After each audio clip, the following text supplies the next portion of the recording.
Joined by Frankie Corrado. Frankie, since it's awards night in the NHL, we figured we'd hand out some hardware of our own. Let's start with an award the NBA added to its trophy case last year, the Clutch Player of the Year. Frankie, who was the most clutch player in late game scenarios in the NHL this year?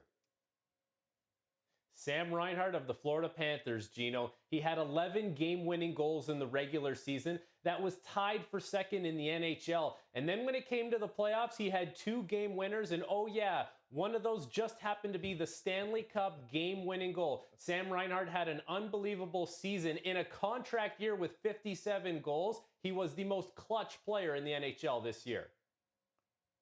The Panthers counted on Reinhart to come up big all season. Now he's going to cash in big as a pending UFA. All right, we're looking for a player now that maybe wasn't so reliable coming into the season, but did have a breakthrough campaign this year.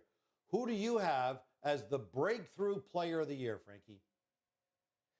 We are going to Montreal and Le Centre Bell, Gino, for Juraj Slafkovsky. Yes, the first overall pick 2 seasons ago. In his rookie year, could only muster up 10 points, got hurt, couldn't play every game, had a rough go. Well, that wasn't the case for him this year. He played all 82 games, had 20 goals, 30 assists for 50 points, a massive improvement for him. And now he has set expectations a little bit higher for next season. But Juraj Slafkovsky has to be the breakthrough player of the year in the NHL this season. We knew it was going to take him a little time to come around, and he is coming around now. Our final award goes to the viral voice of the year. During the Panthers Cup run, you called Paul Maurice, and I'm quoting you now, Chuckle Factory. Does he get the nod, or is there an upset in this category for you? I don't remember calling him the Chuckle Factory, Gino, but I will say this. Paulie Punchline was unbelievable all season long and into the playoffs. And yes, it got a little dicey there when the Panthers lost 3 in a row in the Stanley Cup final, and we weren't sure who was going to win Game 7. But after the win in Game 7, some of the most heartfelt words from Paul Maurice.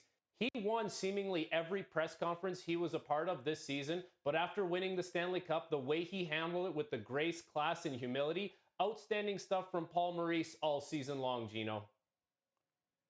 No doubt about it. Before he hoisted the cup on Monday, Paul Maurice had coached the most regular season games in NHL history without a Stanley Cup.